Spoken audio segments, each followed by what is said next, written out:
This is episode 20 of Hoops Forum, a production of Radius Athletics and a Quick Timeout podcast. I'm Tony Miller, and I'm joined once again by Randy Sherman.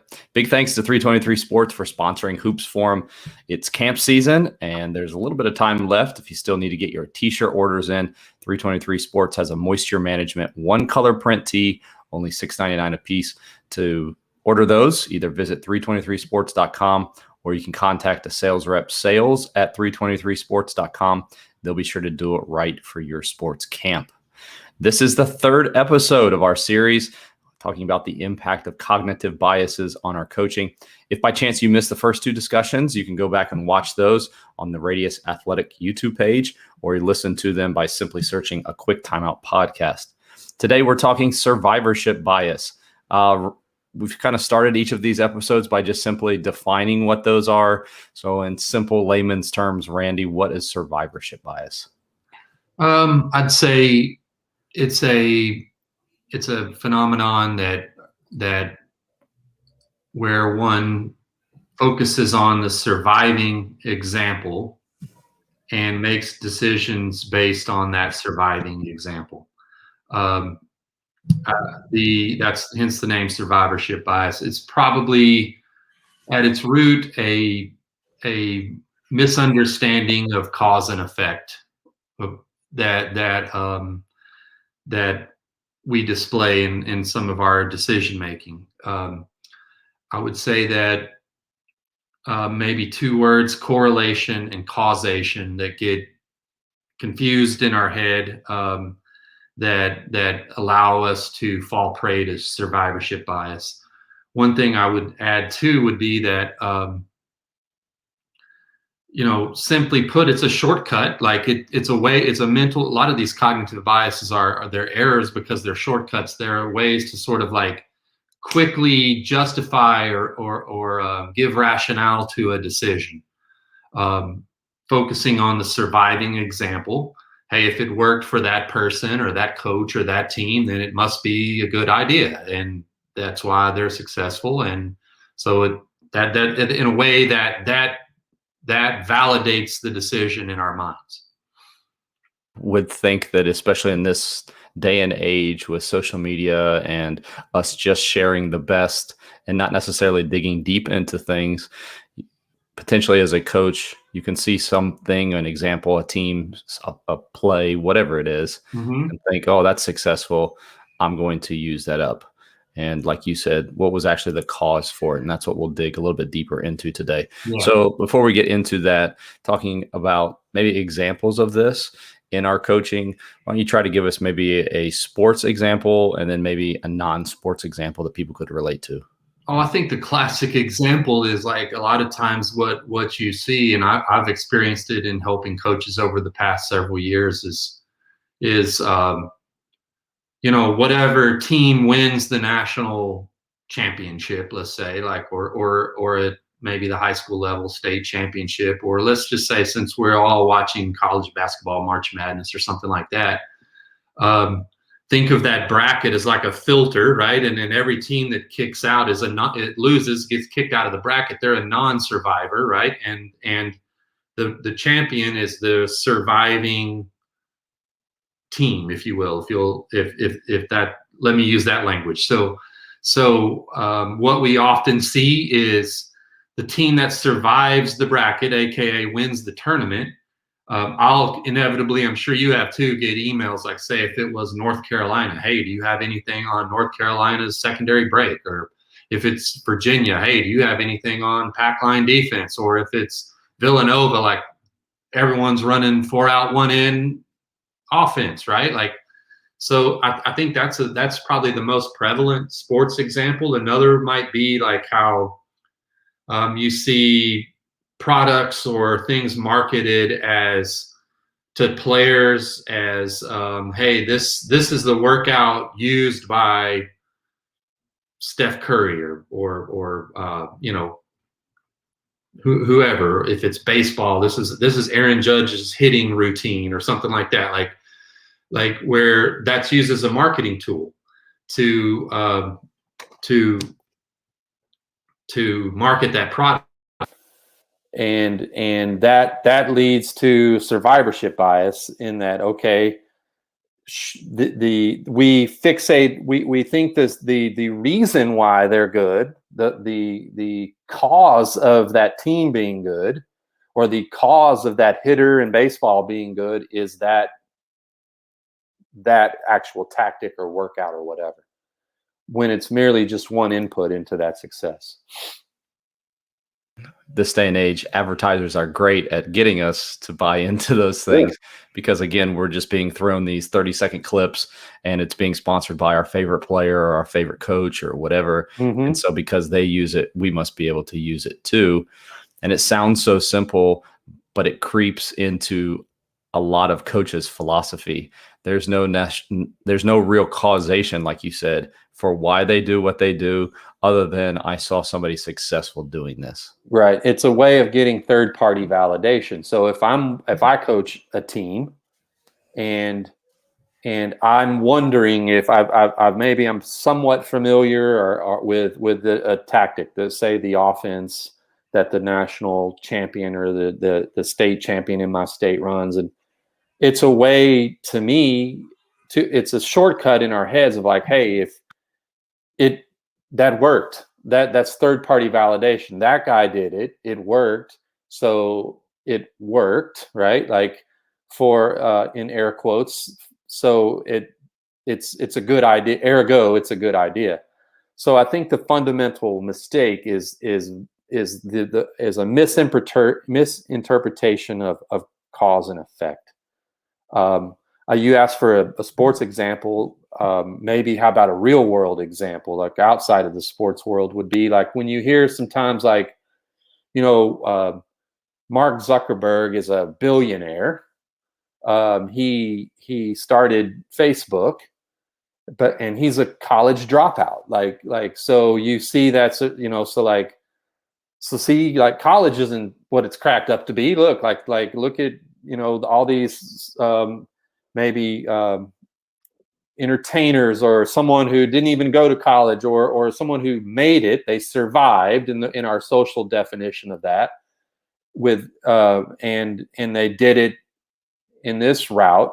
So, like, true, Mark Zuckerberg did drop out of college, but he's not successful because he dropped out of college. He was successful because of a good idea. He had a skill set to bring it to the market. He roped in help and things like that. So like, yes, it is true that he dropped out of college, but that's not why he succeeded. So, like, like maybe I could envision being a parent, and you're having a struggle with your kid, and you're telling them, hey, you need to go to college, and the kid doesn't want to, and they retort, well, hey, I don't need to go to college. Look, Mark Zuckerberg or these other billionaires or whatever, they didn't. So what's it? So, like, it's a little faulty thinking, because, like, they're not successful because they didn't go. Yeah. Just like a team is not successful solely because of a play they ran, or a defense or offense they use. That's probably the misinterpretation of correlation and causation. Yeah. Excuse me. I'm thinking about, like, outliers, and how we like to look at the outliers, and then that can potentially lead us down wrong paths. So that transitions to what I want to talk about next. This next part here, we talk our segment called Beyond the Scoreboard, where we really go, like, deeper into things and try to get practical as well. You've heard us, by the way, talk about our sponsors over at Sideline Interactive. Sideline Interactive is the leading manufacturer of scoring tables and video display boards for high schools and colleges around the country. Their scoreboards and their scores tables really will help improve the look of your facilities, and also can potentially help you with revenue for your sports program. So if you'd like to find out more about that, you can visit sidelineinteractive.com, or you can click the links in the descriptions below. Okay, Randy, so to dive deeper here, what's the best way to avoid survivorship bias? I think the best way to avoid is ask yourself what you don't see. What do I not see? So that's the perils of survivorship bias, is that we focus on the surviving example, but that comes at the expense of the non-surviving examples. Like, we immediately discard and ignore them and focus on the surviving example. So always asking yourself, what do I not see? For example, let's say you should run pack line defense because Virginia, who won the national championship, does. Okay,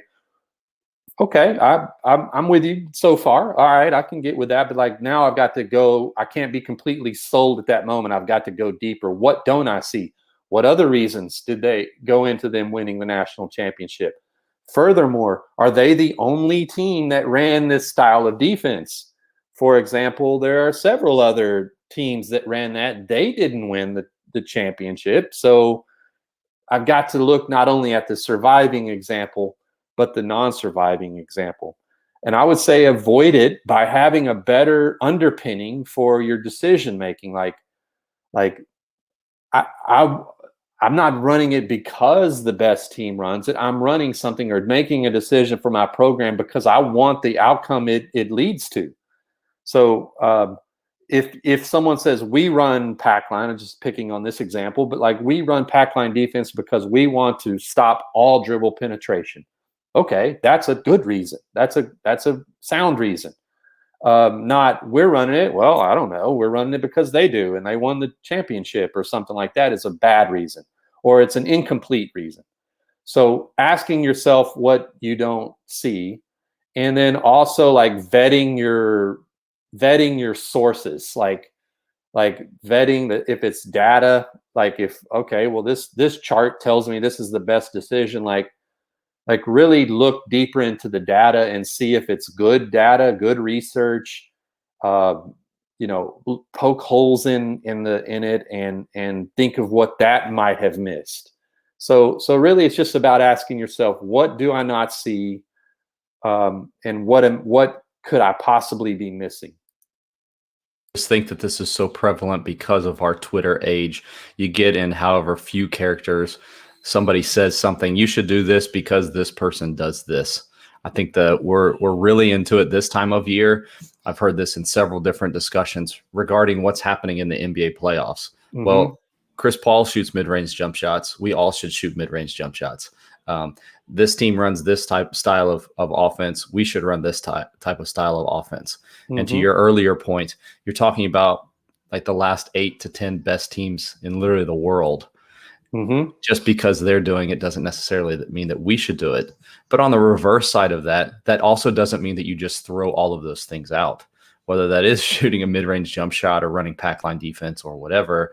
But it needs to go deeper in, like you said, the examples of data. Is this really effective against the types of teams that we play, their Mm-hmm. style of play? Do we have the players to be able to run this? Is this player on my team capable of shooting this type of shot? Are we working on that so that they can have success shooting that type of shot? Mm-hmm. What I have heard us say for 3 weeks in a row now is you must take into account multiple factors and dig deeper and look at data, not just make rash decisions because you want to fix a problem or change your potential for success. Yeah, I think all we need to do to dismiss survivorship bias would be, well, one year this team won the tournament playing a slow, methodical, compact defense, and the very next year, a team like North Carolina who gets up and down the floor and run, like that won. And then the next year it was a team sort of in between who ran 4 out instead of 2 post on the lane lines. So lots of things survive, right? Lots of things survive. So like none of these are the sole reason why. So they're probably in and of themselves not a good enough reason to take that next step. Correlation does not equal causation. Yeah, I saw it. You simply put it somewhere like you just need to be aware that it exists.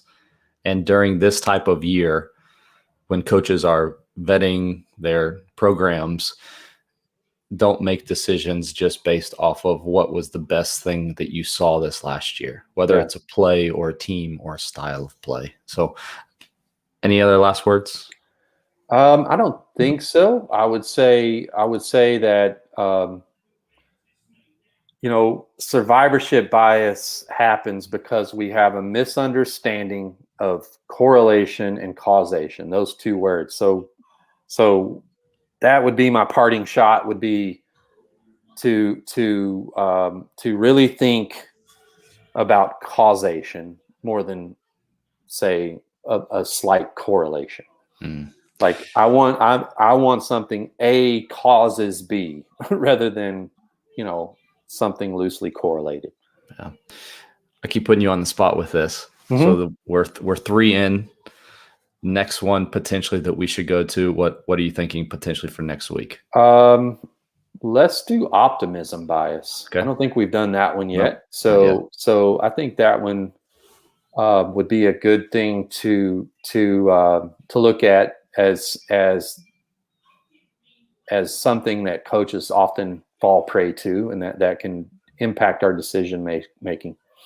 These are all, by the way, on Randy's blog as well as on the Fast Model blog, and we're adding the videos to each of these. So what you get in the article may not necessarily be what you get in the video, and vice versa. So they kind of complement each other. So I would encourage you to go back, especially, and look at those. We're going to be updating those pages so that the videos are embedded there in each one, so you can read through and get a quick summary, maybe get some graphics, some data, and then go back and watch the videos. And I would encourage you to kind of build each week on those, maybe read 1 a week or 2 a week or something like that. So you can find out more about those, like I said, on the Fast Model blog or on Randy's blog. Thanks so much to all of you who listened to the show this week and watched. If you missed any part of the show, you can go back and watch the full episodes on the Radius Athletics YouTube page, or listen to these episodes by searching a Quick Timeout Podcast. Next week, optimism bias. So meet us again next Friday morning. We'll set the time. We'll be posting that on Twitter so you can make sure that you see that. Randy, appreciate you so much for joining us and helping us today. Hope everyone has a great week. See you next week.